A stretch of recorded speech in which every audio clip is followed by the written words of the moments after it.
우리가 세상을 살아가다 보면 우리가 생각하는 의도하는 대로 되지 않습니다. 우리의 삶에는 원하지 않지만 고난이 찾아옵니다. 그런데 하나님 믿는 성도들은 그때마다 먼저 생각할 게 있습니다. 하나님이 무엇을 말씀하시려고 하시나? 하나님이 원하시는 것은 무엇일까? 신앙생활은 하나님이 누구신지를 아는 것이 중요합니다. 하나님을 아는 것이 신앙생활의 핵심입니다. 본문은 역대기 시대의 상황을 잘 요약했다고 할 수 있는 말씀입니다. 이스라엘의 총체적 위기와 어려움이 닥친 것에 대한 말씀입니다. 혹 내가 하늘을 닫고 비를 내리지 아니하거나, 혹 메뚜기들에게 토산을 먹게 하거나, 혹 전염병이 내 백성 가운데 유행하게 될 때 하늘을 닫거나. 하늘을 닫는다는 것은 우리 인생의 모든 일이 다 막히고 우리 인생에 원하지 않는 모든 문제가 생긴 것을 말합니다. 사람이 어찌할 수 없는 상황에 놓이게 된다는 것입니다. 노력을 많이 했는데도 인간의 모든 노력이 허사인 상태를 말합니다. 하늘문이 닫히면 그동안 내 삶에 주어졌던 모든 축복을 다 빼앗기는 것입니다.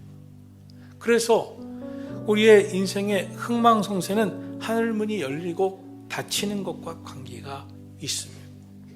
바벨론에 의해서 이스라엘은 멸망을 당하고 유대 땅은 다 포로로 끌려갑니다. 하나님이 선택한 선민이라고 했던 그 사람들이 예루살렘 성전이 초토화되고 저들이 포로로 끌려가 비참한 인생을 살고 하나님께서 예언하신 대로 70년 만에 귀환했는데 돌아오고 나서 생각을 합니다. 왜 이렇게 우리가 고통을 당했을까? 왜 포로 생활에서 그렇게 괴로운 일이 생겼을까? 왜 예루살렘 성이 다 무너졌을까? 그것을 생각하면서 과연 우리에게 문제가 무엇일까? 하나님은 우리에게 무엇을 말씀하셨고 우리는 하나님의 말씀대로 살지 않은 것이 무엇인가? 하나님은 과연 어떤 분이신가를 생각하면서 기록한 것으로 알려져 있습니다. 하나님이 누구신가요? 욥기 23장 10절에 보면 욥은 내가 가는 길을 그가 아시나니 그가 나를 단련하신 후에는 내가 순금같이 되어 나오리라고 말했습니다. 이것이 욥의 신앙 고백입니다. 욥은 내가 가는 길을 그분이 하나님이 아시나니라고 말했습니다. 욥이 누굽니까? 성경에서 가장 많은 고난을 당한 사람입니다. 가장 많은 고난을 당한 그가 하나님은 모든 것을 아신다는 거예요. 욥이 기도하면서 깨달은 것이 있습니다. 하나님께서 자신을 단련하신다고 고백했습니다. 이 고난을 통해서 내가 단련되어서 고난이 더 이상 문제가 되지 않는 인생, 단련되어 하나님이 나를 향하여 고난을 통해서 뜻하신 일을 다 이룰 수 있는 하나님의 뜻을 이루어드리는 자가 되게 해달라고 기도한 것입니다. 오늘 14절에서 말씀하고 있습니다. 내 이름으로 일컫는 내 백성이 그들이 악한 길에서 떠나 스스로 낮추고 기도하여 내 얼굴을 찾으면 내가 하늘에서 듣고 그들의 죄를 사하고 그들의 땅을 고칠지니라. 여기서 주목할 부분이 있습니다. 내 이름으로 일컫는 내 백성이 라는 것입니다. 하나님의 관심은 항상 하나님의 택한 백성, 택한 자에게 있습니다. 저와 여러분, 우리는 하나님을 믿는 순간부터 하나님의 백성이 되었습니다. 그러므로 우리는 하나님의 관심 속에 있습니다. 하나님의 관심 속에 있다는 것은 하나님이 간섭하시는 사람, 하나님이 우리 인생에 개입하시는 인생이 되었다는 것을 의미합니다. 그래서 하나님의 백성은 믿음을 따라 주님의 말씀을 따라 하나님 뜻대로 살면 하나님께서 끝까지 책임져 주시고 하늘을 문 열어 축복해 주시는 줄로 믿습니다. 그런데 하나님의 백성이, 하나님 택한 백성이 죄에 빠지면 누구를 축복의 통로로 삼으시겠습니까? 어떻게 하나님의 복을 흘려보내실 수가 있겠습니까? 역대기서가 기록될 당시 이스라엘 백성들의 상황이 그랬습니다. 하나님의 은혜와 복을 받았던 시대가 있었는데 왜 지금 이렇게 되었을까? 그들의 좌절과 아픔의 원인이 무엇이었는가 생각한 것입니다. 본문 13절부터입니다. 내 이름으로 일컫는 내 백성이 첫째, 죄의 악한 길에서 떠나고, 두 번째, 스스로 낮추고 겸손하고, 셋째, 하나님의 얼굴을 찾고 기도하면 내가 하늘에서 돕고 그들의 죄를 사하고 그들의 땅을 고칠지니라. 이곳 성전에 올라와 하는 기도에 내가 귀를 기울이리라. 할렐루야. 하나님이 우리 인생에 회복을 주실 때 회복의 방식에 가장 중요한 것은 회개입니다. 주의 백성들은 죄를 지어서 망하지 않았습니다. 그럼 왜 망했습니까? 회개하지 않아서 망했습니다. 우리는 죄 때문에 심판받지 않습니다. 죄를 회개하지 않아서 심판받습니다. 문제는 돌이키지 못하는 것입니다. 회개하지 않는 것입니다. 왜입니까? 죄에 대해 둔감하기 때문에 그렇습니다. 죄를 죄로 여겨야 회개하는데 죄 인식이 없어요. 죄 속에 오래 있으면 내가 죄진 게 아니라고 생각하는 죄에 대한 둔감함이 있습니다. 사랑하신 성도 여러분, 왜 욥은 하나님은 나를 단련하신다고 했을까요? 단련을 통해서 깨닫게 하시는 거예요. 내가 이게 문제구나. 내가 이게 문제구나. 내가 이게 부족하구나. 내가 이걸 고쳐야 되는구나. 내가 이걸 바꿔야 되는구나. 내가 더 새로워져야 되는구나.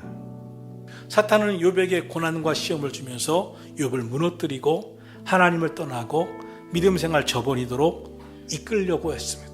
그러나 하나님은 욥의 믿음을 믿었습니다. 욥이 단련되어 깨닫고 이 고난을 통과하고 시험을 이겨내고 결국 갑절의 복을 받을 자가 될 것을 믿었고 기대하셨기 때문에 욥이 고난받을 때 하나님은 갑절의 축복을 준비하고 계셨습니다. 모든 것이 하나님의 큰 뜻과 계획, 섭리에 따라 움직이는 것입니다. 성경 속에 등장하는 믿음의 선조 중에 단련되지 아니하고 하나님 앞에 쓰임받고 복을 받은 인물은 없습니다. 단련되지 않으면 쓰임 받을 수가 없습니다. 그러므로 여러분, 우리 자신들을 위해서 기도할 때, 사랑하는 다음 세대 자녀들, 후손들을 위해 기도할 때 하나님 고난도 시련도 이겨낼 힘을 주시옵소서. 믿음을 주시옵소서. 이길 수 있는 힘을 주시옵소서. 시험도 아픔도 견디고 참고 하나님께 기도하면서 견고한 믿음으로 돌파할 수 있게 해 주시옵소서. 결국 하늘문을 여는 복 있는 인생 되게 해달라고 기도하기를 축원합니다. 그리고 하늘문이 열려 복을 받을 때 하나님, 이것은 내 힘, 내 재주로 된 것이 아닙니다. 주님의 은혜입니다. 늘 감사를 잃지 않고 살게 해 주옵소서. 교만해지지 않게 해 주시옵소서. 더 겸손해서 하늘문이 늘 열리는 인생으로 살게 해달라고 기도하기를 축원합니다. 사람들은 착각합니다. 내 힘으로 했다고, 내 재주로 했다고. 그래서 시험이 곧 오는 거예요. 우리 어떻게 살아가야 할까요? 첫째, 악한 죄의 길에서 떠나야 합니다. 회개는 떠나가는 곳까지가 회개입니다. 악의 길에서 떠나기를 축원합니다. 둘째로, 스스로 낮추고 겸손해져야 합니다. 하나님이 싫어하는 것 중에 하나가 교만입니다. 성경은 교만은 패망의 선복이라고 했습니다. 하나님은 교만한 자에게 복을 주시지 않습니다. 그래서 하늘 문을 닫을 때 내가 얼마나 연약한 인생이었는지를 깨닫습니다. 우리가 누리는 오늘의 모든 것이 하늘 문을 닫으시면 다 허사인 것을 깨닫습니다. 셋째로, 하나님의 얼굴을 찾으며 기도하라고 말씀하십니다. 사랑하시는 성도 여러분, 많은 사람들이 기도해야 되는데 너무 바쁘다고 말합니다. 바빠서 기도 못하는 것 아닙니다. 사랑하시는 성도 여러분, 오늘날 이름만 가진 그리스도인 너무나 많습니다. 성경 이사야는 말합니다. 이 백성이 입술로는 나를 존경하나 그 마음은 내게서 떠났느니라.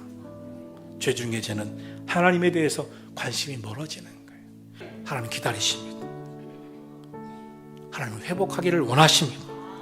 그러므로 먼저 하나님의 은혜 잊지 마시고 악한 길에서 떠나 회개하시고 스스로 낮추고 항상 겸손하고 하나님의 은혜에 감사하고 하나님은 성전에서 드리는 기도를 들으시고 그 기도에 귀 기울이시는 분이시기에 주의 성전에 올라와 하나님의 얼굴을 찾고 늘 깨어 기도하는 성도들이 되기를 주님의 이름으로 축원합니다.